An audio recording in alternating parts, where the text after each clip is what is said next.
This video out of Catanduanes is pretty much what the entire population seen here on the 19th heading into the 20th of April 2021. Typhoon Surigae, also known as Bising here in the Philippines, just lingering over that island and causing all sorts of problems. Also in eastern and northern Samar, severe flooding taking place. Did see rainfall reports out here up and over 300 millimeters of total precipitation. The big reason for this, of course, the storm system very serious. The center is offshore, but it was just a slow movement. A few people were saying, they were remembering back to Goni, for example, and that storm system had impacted for the course of about 12 hours, moved on by. This thing has been lingering here for several days. It just feels like we're a broken record. Each one of these updates I try to provide newer information, but it's almost similar for the last few days. The good news, it does look like things are starting to change a bit, and this is finally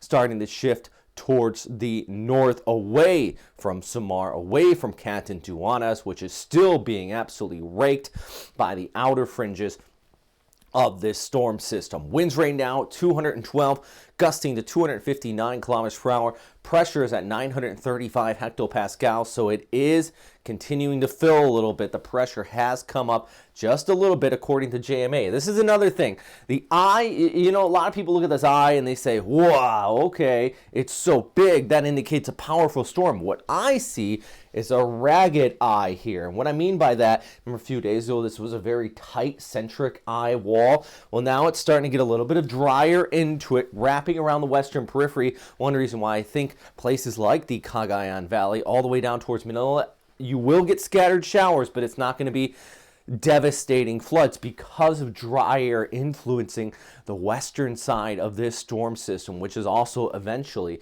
going to continue to help influence the weakening with it as well. But the dry air is one thing, which we're still going to see the rainfall. Some areas actually in northeastern Cagayan along the mountains, because the mountains help enhance that lifting, are going to see up and over 50 millimeters of rainfall over the course of the next 48 hours. But good news back towards the south in the Cagayan Valley, not quite as much. It's the wind, because the wind field does extend pretty far out from that center of circulation with this storm system as it continues to pull off towards the north. Now, where is it going? Well, the key thing, at least at this point, is that it is still rounding that high pressure ridge, which has just been kind of buffering it, keeping it just east of Luzon, but also you have this shear line extending off of a cold front way back here towards the east. Follow it right like that. Now this is basically getting hooked, and it's almost like a barrier with this line. It's going to pull it north, and it will follow that line, keeping it southeast of Taiwan and south of Okinawa, and yes, of course, just towards the east of Luzon as well. So let's take a look actually at the official forecast from Pagasan. You remember where that line was? Exactly where that center line is going to go. The key problem right now, though, is the storm still is very large. And when we get a very large storm, it means a very large wind field on top of that. So we're still looking at those tropical storm strength winds all the way out here across northeastern Luzon. Of course, Catanduanes is still under a signal force 2. I have to check and see about records, because this might be one of the longest signal force 2 I have ever seen in place for as far as the duration. They've been in there for a while. Signal force 1 for inland areas basically west of the Sierra Madre Mountains. Not surprised to see that. The mountains really do shelter a lot of the Cagayan Valley out here from the worst of the weather, but the big issue right now, I think, is going to be those winds being funneled up the valley, and I'll show that in just a second. But let's take a look at the main points here. 2 deaths from this storm. Over 20 are missing. The 20 missing actually due to a boat running ashore. Other issues, though, we're still looking at that storm turning towards the north today, and there is still that high wind threat across northeastern Luzon. Sorry, I went back and forth there. Hit my button one too many times. Let's take a look at some of the model guidance. Now, here on Tuesday evening, this is what I'm talking about. Here's our center of circulation. This all out here is the destructive winds. And if this storm was coming on shore, my goodness, it would be serious problems, especially with the slow nature of it.